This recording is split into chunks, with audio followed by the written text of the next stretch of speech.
7 বছরের বাচ্চা মেয়েকে বিয়ে করে রাগ করে বিদেশ চলে যায় ইভান। আজ 15 বছর পর নিজের বউকে ডিভোর্স দিতে দেশে ফিরে আসছে ইভান। যখন বিমান থেকে নেমে এয়ারপোর্টে দাঁড়ায়, ড্রাইভার তখন তাকে রিসিভ করেন।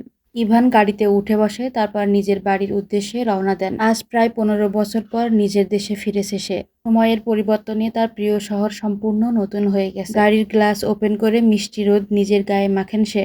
বিদেশে থাকতে নিজের দেশকে আর এই শহরকে সে অনেক মিস করেছে, কিন্তু তার আম্মুর ভুলের জন্য এসব কিছু থেকে দূরে থাকতে হয়েছে তাকে। হঠাৎ করে 15 বছর আগের সেই দিনের কথা মনে পড়ে যায় ইভানের।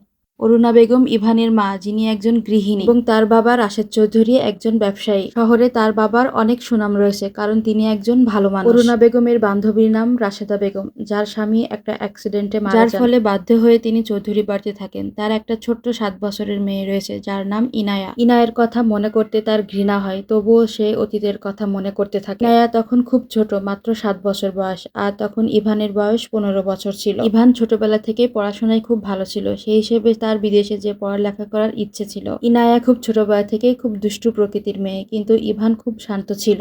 ইভান নিজের রুমে কারোর প্রবেশ পছন্দ করতো না, কিন্তু ইনায়া সবসময় তার রুমে যেয়ে জিনিসপত্র এলোমেলো করত, যার জন্য ইভান ইনায়াকে পছন্দ করতো না আর সবসময় বকাবকি করত। ইভান ইনায়াদেরকে এই বাড়িতে থাকতে পছন্দ করতো না, যার কারণে সে সবসময় ইনায়াকে কাজের মেয়ে মতো ভাবত। একদিন নিজের রুমে ইভান বসে পড়ালেখা করছিল, তখন ইনায়া তার রুমে প্রবেশ করে। ইনায়া বলে, ইভান ভাইয়া তুমি কি করছো? ইভান বলে, কেন তুমি চোখে দেখতে পারো না? দেখছো না পড়াশোনা করছি? একদম বিরক্ত করবা না, এই রুম থেকে এক্ষুনি চলে যাও। ইনায়া তার কোনো কথা না শুনে তার বিভিন্ন জিনিসে হাত দিতে